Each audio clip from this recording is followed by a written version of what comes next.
E a gente parou no último bloco, doutora e doutor Jorge, em um ponto importantíssimo, que é a questão da atuação do advogado e, mais importante, na remuneração também dos advogados e de quem atua nas assessorias de eleições, porque doutor Jorge lida muito com isso por ser presidente do OAB Sertão Central, doutora Clara já lidou e continua lidando com isso, não só por ser conselheira, mas também por ser advogada, e tenho lidado muito com isso, porque sou professor, sou advogado também, e sou seu comunicador, estou aqui com você toda semana. É sobre a atuação que o pessoal pensa que a gente tem que atuar de forma gratuita muitas vezes, e é o nosso pão de cada dia, né? A advocacia é o que leva o pão para a nossa mesa, é o que põe gasolina no nosso carro, é o que alimenta os nossos filhos, e as pessoas precisam compreender que também é um serviço, e esse serviço merece e deve ser remunerado, como todo e qualquer serviço, dado a importância dele em alto grau nessas circunstâncias. Eu queria que os doutores falassem sobre essa questão da remuneração da advocacia, principalmente nesse período eleitoral. Isso é uma preocupação que a gente tem muito na subseção, como também na advocacia em geral, né? O advogado ele tem que ser bem remunerado, né? O advogado ele não pode ter uma remuneração vil. E o advogado eleitoral, muito menos, né? Porque é proibido, é vedado por lei que o advogado eleitoral ele faça qualquer tipo de trabalho de forma gratuita. Então, essa semana mesmo, a gente teve uma reunião com o juiz da 23ª Vara Federal sobre a questão dos honorários, né?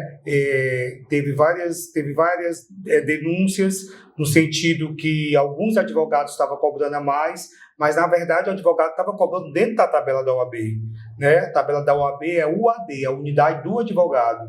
Então, dentro do previdenciário, uma aposentadoria por idade é 60 UAD, dá aproximadamente R$ 9.500. E o juiz sempre queria fazer o destaque dos 30%.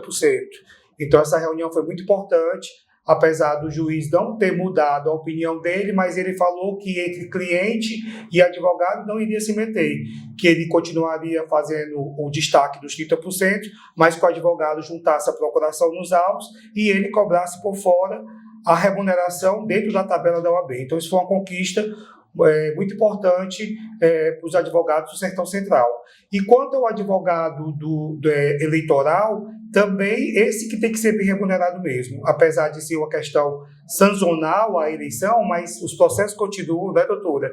E continua o trabalho do advogado. Então, o advogado, ele é essencial à dignidade da justiça, ele tem que ser bem remunerado, e isso é uma das coisas que a OAB mais se preocupa, realmente com a remuneração do advogado. Eu queria salientar um ponto que, às vezes, os candidatos ou partidos, por desconhecimento, eu acredito, eles sempre colocam, mas eu tenho um limite de teto de gastos muito pequeno, né? Como é que eu vou remunerar o advogado? Gente, os gastos, as despesas com consultoria e advocacia e honorários contábeis, eles não influenciam, eles não abatem o teto de gastos da campanha de vereador proporcional ou majoritário. O que você está querendo dizer com isso? É que os gastos, por exemplo, você tem municípios que o gasto que o vereador pode realizar são de R$30 mil. Eu posso pagar 10 mil para o advogado? Pode. Você vai informar, mas não vai abater do seu limite de teto de gastos. Você vai gastar os seus 30 mil com ativista, com sonorização, com panfleto, adesivo e com 10 mil do advogado. Como é que você vai fazer esse pagamento? Ele pode ser feito através do Fundo Especial de Financiamento de Campanha, que é o famoso FEFEC, ele pode ser pago com fundo partidário, ele pode ser pago através da conta outras doações e ele pode, inclusive, não passar pela conta do candidato. Ele pode ser pago diretamente ao advogado. Como? Através do contrato, através da nota fiscal. Então, eu faço o contrato, por exemplo, se o doutor Jorge quisesse pagar, você fosse candidato, quisesse pagar a mim para que eu seja sua advogada, faz o contrato e no contrato fica especificado. Olha, estou pagando a doutora Clara a tabela da OAB no valor de tantos reais para assessoramento e o pagamento vai se dar através da conta bancária dela ou se eu tiver uma conta PJ, um CNPJ, um impessoal, ou seja, sócia vai ficar lá explicitado. Você faz apenas um informe para a Justiça Eleitoral. Então, não tem essa justificativa de que o candidato não pode gastar com advogado. Não afeta o limite de teto de gastos dele.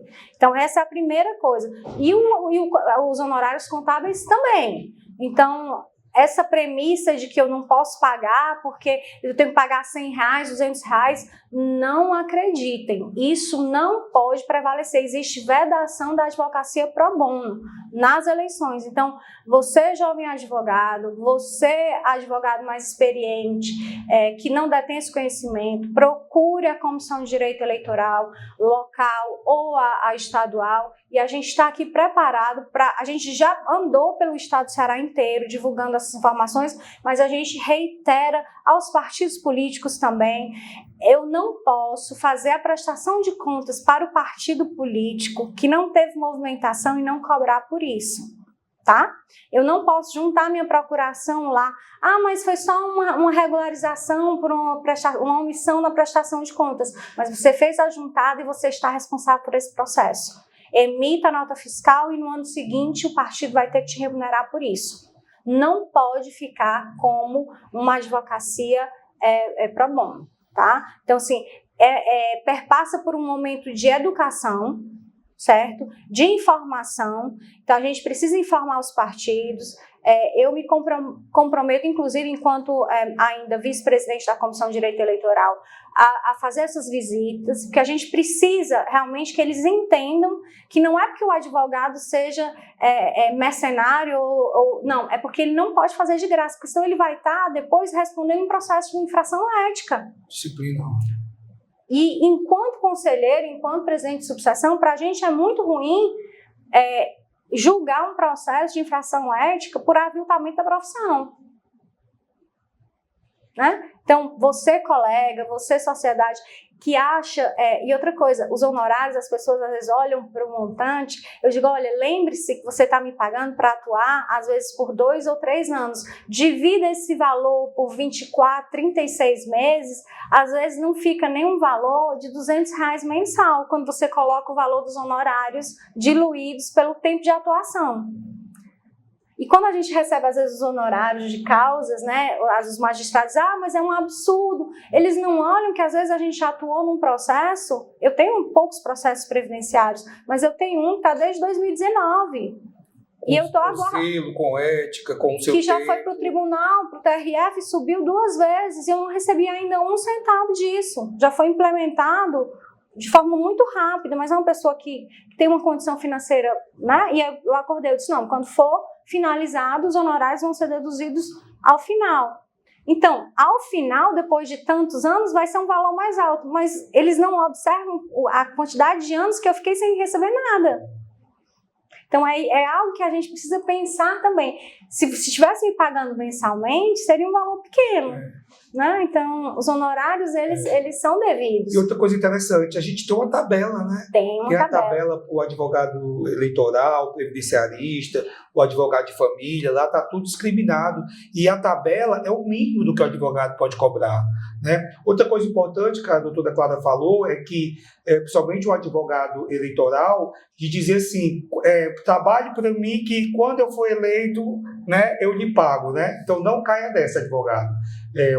Os honorários têm que ser pagos, têm que ser cobrados, e não pode ser aviltado de jeito nenhum. É muito importante que o advogado realmente seja muito bem remunerado pelo trabalho dele.